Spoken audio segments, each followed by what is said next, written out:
Hello and welcome to this new edition of The Interview on France 24. My guest, Markus Körber, is an angry German. The Berlin-based law professor has embarked on a legal crusade against the might of the European Union. Along with 55 German entrepreneurs and academics, he has formed what he calls a coalition of the unwilling to challenge the legality of the bailouts of the Eurozone's debt-stricken members. Now, in his latest move, Körber is taking the president of the European Central Bank, Jean-Claude Trichet, to the General Court of the EU in Luxembourg, arguing that Mr. Trichet has violated EU treaties by agreeing to buy Italian and Spanish bonds. Mr. Körber, welcome to our show. Hello. My first question, does Mr. Trichet deserve to be taken to court? I think he deserves it for quite some time, because what we call in technical terms the policy of qualitative easing and quantitative easing has been started already in 2008, but it has been first of all announced as a temporary measure, and then Trichet has made it a feature of the policy of the European Central Bank, and is thereby not only not solving any of the fundamental problems of the Eurozone, but has recourse to a recipe which we do not only understand as or consider as illegal, but completely inappropriate to help the Eurozone out of its trouble. You cannot calm down a fire by putting petrol into that. And apart from that, the competition of the capital markets has been totally distorted, as you quite rightly say. If you buy Spanish or Italian bonds in order to ease conditions for issuing, this is a distortion of competition. We need the markets in order to help the nations who have too high debt burden to get out of that situation, to get symptoms, to get signals for the markets. In order to ease these tensions, he should have let the markets do what is their work. That was the concept of the monetary union. And yet his supporters won't agree with you and will say that hadn't he intervened, could well be in a situation similar to 2008 with a severe banking crisis. You don't believe that? I don't believe that at all, because he was inventing, so to speak, market disturbances and market failures. If we had the market forces at work, and if these market forces would punish bad behavior and would promote good behavior, then we would have for quite some more time a wider spread of good and bad conditions for issuing government debt. Trichet is a monetary madman who is imprisoned in his thought that he is always right and that he cannot fail.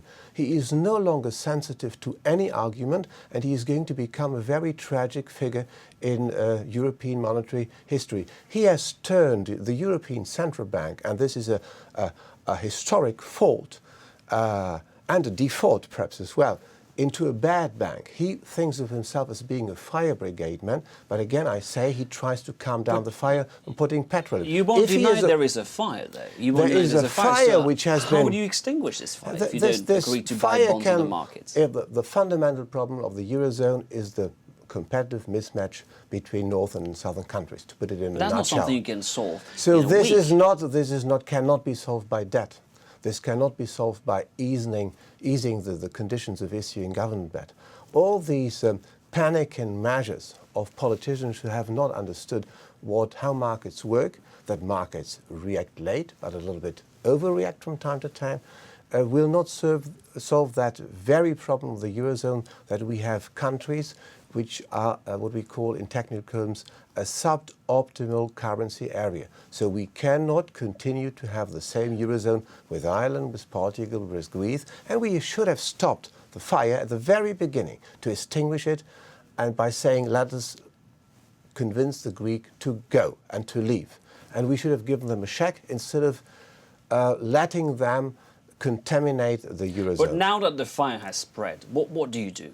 Well, I think the fire is in the house, and now we no longer have the alternative of let's say kicking some countries out which are not essential to the Eurozone. Does that mean that you want Greece to leave the Eurozone? We have to split the Eurozone. We have to split the Eurozone, and we have clearly two categories of countries. The countries having a trade balance surplus, the Netherlands, Austria, Finland and Germany. France is not in this circle? France, to my knowledge, is not a country having a trade balance surplus. Has a so what do you do with the rest? What do you do with France, Spain, Italy, Greece? Either we leave, under German leadership, the Eurozone and create a new currency within an area which is a more optimal, a more adapted currency area, or we will have a collapse, we will have an implosion.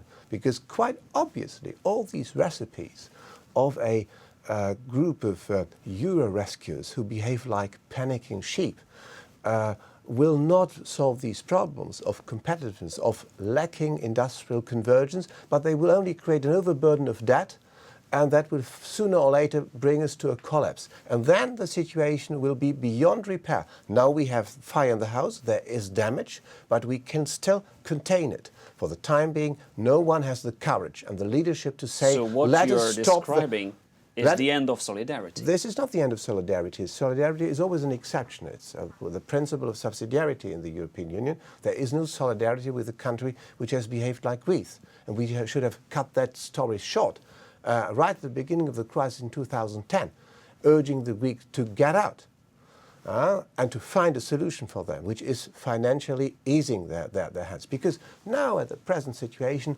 we are straying away from three virtues, which I think Germany should more defend than ever as European virtues: democracy, rule of law, and market economy.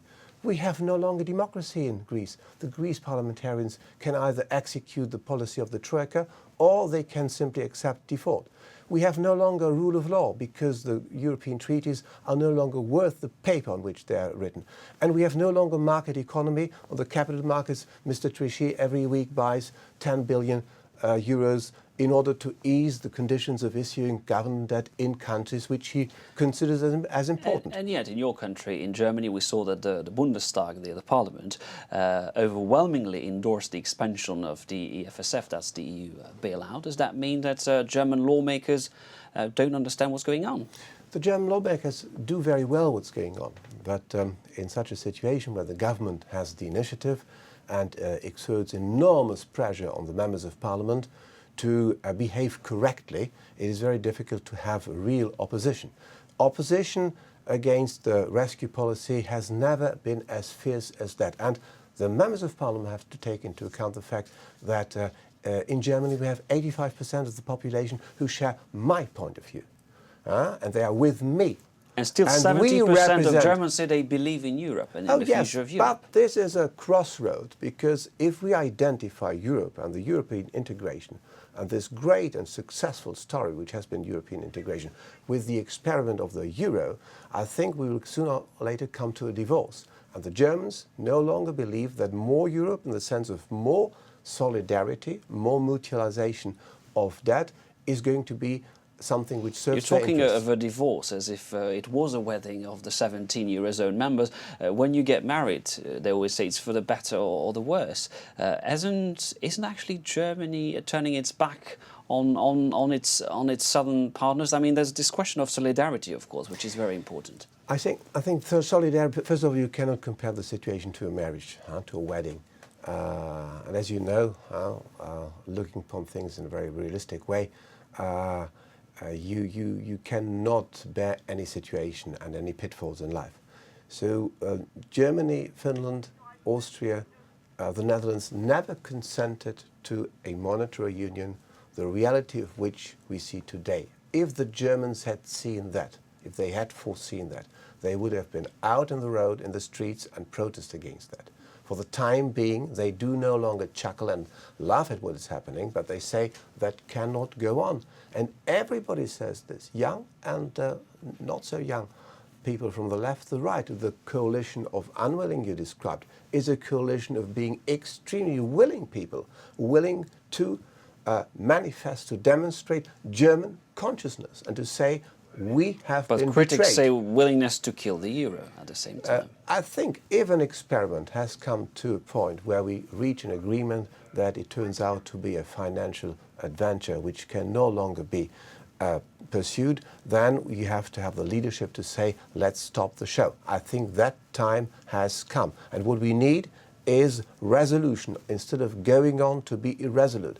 What we need is taking a decision instead of being undecided. Everything we see, all these rescue plans, are an expression of people who are decided to be undecided. They have no recipe because the divergence of competitiveness in Europe cannot be solved within 3 or 2 years. And precisely regarding the recapitalization of banks as promoted by the European Commission, Angela Merkel and Nicolas Sarkozy, I guess you don't believe in that either. I think this is a very tricky French plan to try to convince or to persuade, to talk the Germans into believing that there is a necessity to recapitalize banks.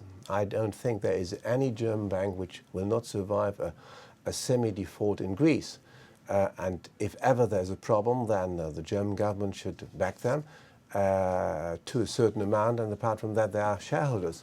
I think France has a great problem, and in France you have important banks who have who have acquired Greek banks. So having a Greek bank in your portfolio today is more a liability than an asset. So I foresee a big clash in the German and French concept, because sooner or later France will ask the European Financial Stability Facility to become a bank-like organism and to start recapitalizing a French bank with German taxpayers' money, and that the Germans will not accept. Marcus Karber, thank you very much for taking part in this edition of the interview on France 24. Thank you so much. Thank you for watching our program. Please stay tuned on France 24 for more news.